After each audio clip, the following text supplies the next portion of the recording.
रंगदारी मिलल बिना में सच्चाई न लागी।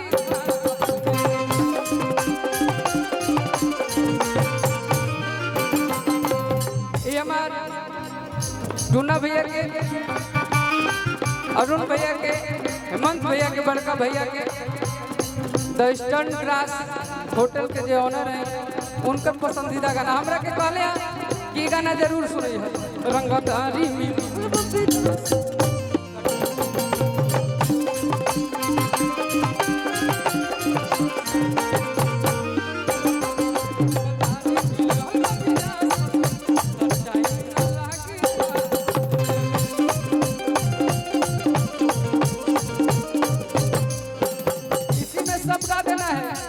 सब कलाकार सैड सॉन्ग गा के गईले तो हम हो सोचत नहीं तू लाइन गा एगो हम गाना बोले भाई हाल पूछा तारू का बेहाल कोई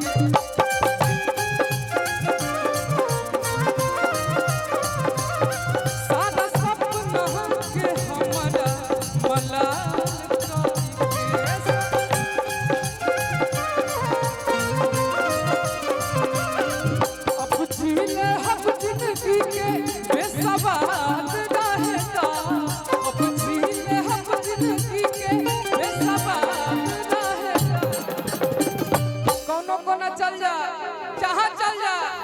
एक बार जब छू दिया छाप तो छूट ही न जाएगा।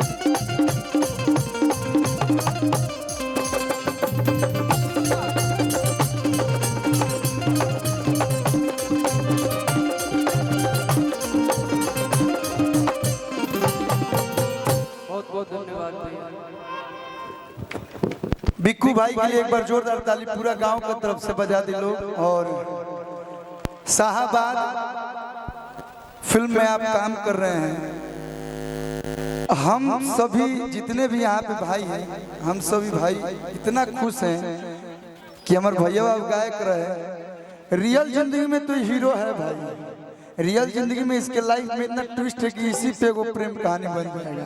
लेकिन शाहबाद फिल्म में आप काम कर रहे हैं, आई जिलवे शाहबाद हो पहले सब कहीं रहे थे। बाबा गंगेश्वर महादेव जी बाणे भगवान करस Shahabad film super duper hit हो खबे करी, सुपर डुपर हिट हो गया। शाहबाद से एक और हीरो है जिसका नाम होगा शिव कुमार बिक्कू। जोरदार ताली बजा के आप लोग स्वागत कर दिलो। खुशी होला आज हम मतलब हो गए हमारो गायकी कर 16-17 साल, हमारो उम्र कमे बा, छोटे से गावत नहीं यही गांव से हमारो शुरुआत भइल बा। खुशी होला कि ऐसन ऐसन भाई बने सन कि जोनो कहीं भी कार्यक्रम होके। हाँ ये तो प्रियांशु मेरा छोटा भाई है, ये सब छोटा छोटा भाई है, बाकी बड़का भैया लोग कतार होने बढ़े। रोशन भैया सबसे बुजुर्ग सीनियर राइटर, ऐसे ऐसे भाई हैं कि हम कुछ कार्यक्रम रखें हमारे भाई सब। बहुत बहुत धन्यवाद भाई, जितना भी गार्जियन लोग आए बनी लोग सब लोग के धन्यवाद। गुड्डू आजाद जी, निक्की राज जी आए बनी तनी